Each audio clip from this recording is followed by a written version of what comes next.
If you listen to a song and all of a sudden you find it plays over and over in your head,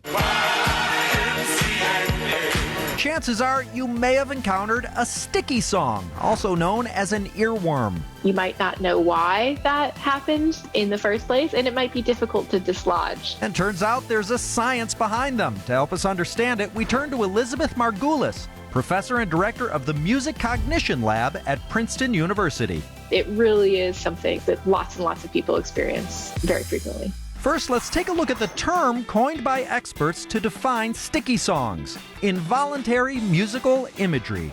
It's really indistinguishable with the term earworm. By musical imagery, you just mean the same way you'd think about visual imagery. So think about the song Hotel California. Welcome to the Hotel California. Right? You can kind of create a pretty vivid auditory image of that often. Meanwhile, the involuntary part explains how they appear out of nowhere, triggered by even simple things such as, oh, there's a cute dog walking by me on the street. Now, who let the dogs out is stuck in my head.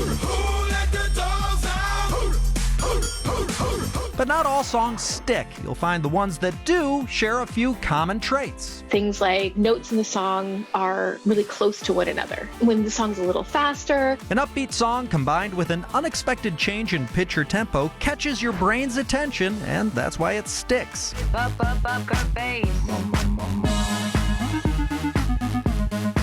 It has to be sufficiently ordinary for you to really be able to form expectations about it and remember it, but also sufficiently kind of unusual. You've probably thought of a few, which begs the question, do we love them or hate them? People generally said that most experiences of earworms were kind of okay. Where I think the knee-jerk thought about earworms is that it's like this torturous kind of experience, which of course it can be.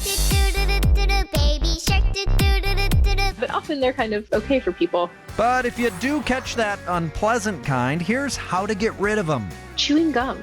When you have a song stuck in your head, you're likely to also be moving your mouth, singing along to it. So chewing gum will disrupt that. Something else that helps? Getting engaged in a task that really requires a lot of attention. Like talking to a friend or having a meal. Because it seems to be easier to be subject to an earworm episode if you're doing something really mindless and you're in a low attention state. For better or worse, that's your deep dive into the science behind sticky songs.